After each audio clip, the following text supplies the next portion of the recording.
Salut chers abonnés, chers enfants de Dieu, je vous invite de vous abonner à cette page Apôtre Mwamba, c'est bien moi, Sonia Mbeli Babeta Kofite. Aujourd'hui c'est le jour du sabbat, je profite de cette occasion pour parler du jour du sabbat. Le sabbat, ça veut dire le repos, voilà. Je rappelle pour tout enfant de Dieu que nous devons nous souvenir de ces jours parce que c'est un commandement de Dieu, ok? Et ce commandement, on va essayer un peu de lire ensemble la Bible, qu'est-ce qu'il nous apprend sur le jour du sabbat. Dans le livre d'Exode, chapitre 20, le verset 8 à 11, on va lire ensemble dans le nom de Jésus-Christ. Le verset 8, souviens-toi du jour du repos pour les sanctifier. Souviens-toi du jour du repos pour les sanctifier.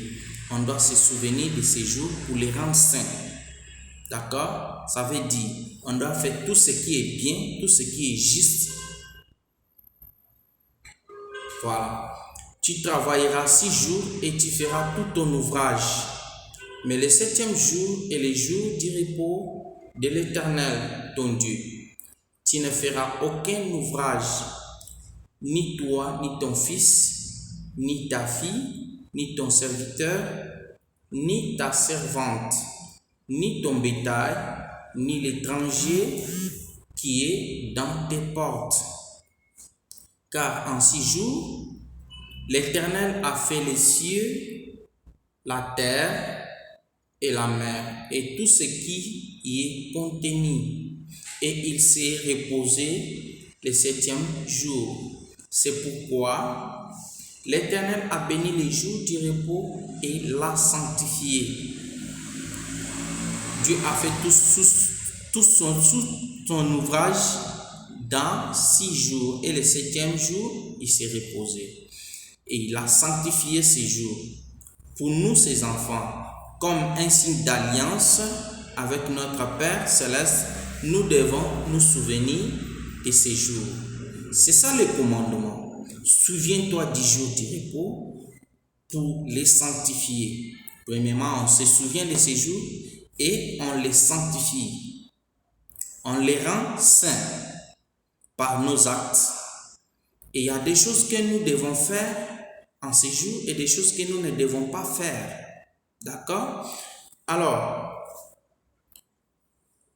les jours du sabbat, on doit faire tout ce qui est bien, comme par exemple aller à l'église, ok, lire les Écritures, faire des visites, prier, chanter, faire des louanges pour l'Éternel Dieu. Alors, nous connaissons tant de bonnes choses que nous pouvons faire. Et c'est notre occasion de les faire en ces jours. Comme ça, ces choses rendront ces jours saints. Et si nous les faisons, nous avons fait ce que le Seigneur nous a demandé. Et si nous avons fait, nous avons la bénédiction. Ok? Voilà. Il y a des choses que nous ne devons pas faire aussi. C'est des sorties inutiles. Faire les shows, par exemple. Faire des ventes. Des achats, les commerces, ça, ce n'est pas de bonnes choses. On dit les jours du repos, même quand on regarde l'État, ne considère pas les jours des dimanches comme les jours de travail. Il donne l'occasion à tout le monde de travailler pendant 5 jours ou 6 comme supplémentaire, mais le 7e jour n'est pas reconnu dans la loi de l'État. Alors, si tu as fait un travail, par exemple le dimanche, on va te poser des questions. Par quelle loi tu as travaillé le dimanche? Alors, même l'État respecte les jours du sabbat comme les jours du Seigneur. Parce que toute autorité vient de Dieu. Ok? Voilà. Donc, aujourd'hui, je vous invite, chers abonnés, chers enfants de Dieu, de vous rappeler de ces jours qui est jour du sabbat, les jours que nous connaissons déjà parce que ce n'est pas de nouveauté pour nous. C'est quelque chose que nous connaissons déjà. Alors, il peut y arriver que ces jours nous trouvions des empêchements. C'est normal. Vous savez, tout ce qui est bon, tout ce qui apporte des bénédictions de la part de notre Dieu, notre Seigneur, notre Père, le diable est toujours à côté pour empêcher. C'est ce que nous trouvons comme des empêchements, des excuses. Pour aller à l'église, on trouve qu'on n'a pas le transport et pourtant on peut transcender à cette épreuve, marcher pour aller à l'église. Ok? On manque les habits qui sont sales, qui ne sont pas lavés pour aller à l'église. Dieu aussi ne voit pas les habits, mais il voit le cœur. On peut aussi transcender à cela pour pratiquer les jours du sabbat. Ok? Il y a tant de choses qui nous arrivent. On peut nous faire des invitations.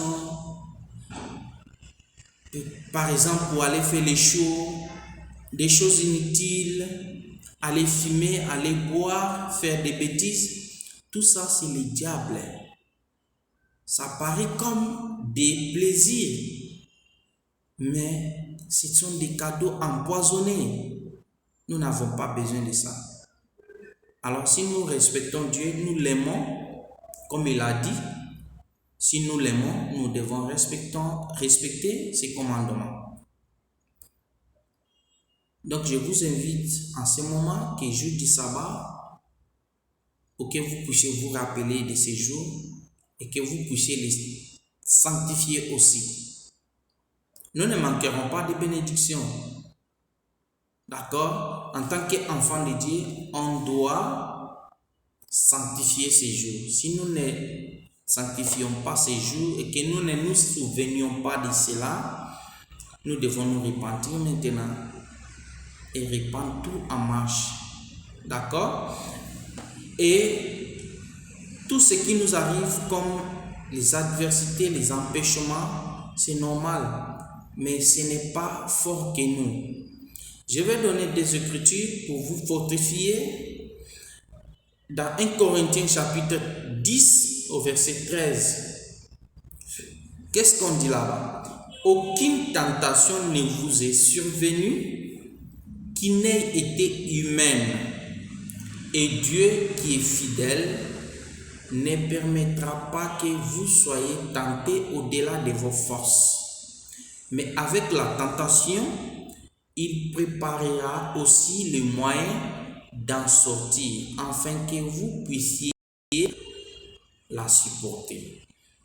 Dieu ne peut pas permettre qu'on puisse avoir des épreuves qui nous dépassent, qui dépassent notre force. Il est de notre devoir de rester positif dans chaque épreuve, pour que nous ayons des moyens d'en sortir, vainqueurs bien sûr. Parce que Dieu qui nous aime, il nous prépare toujours les moyens d'en sortir si nous restons positifs. Ok? Le deuxième verset, ou sinon la deuxième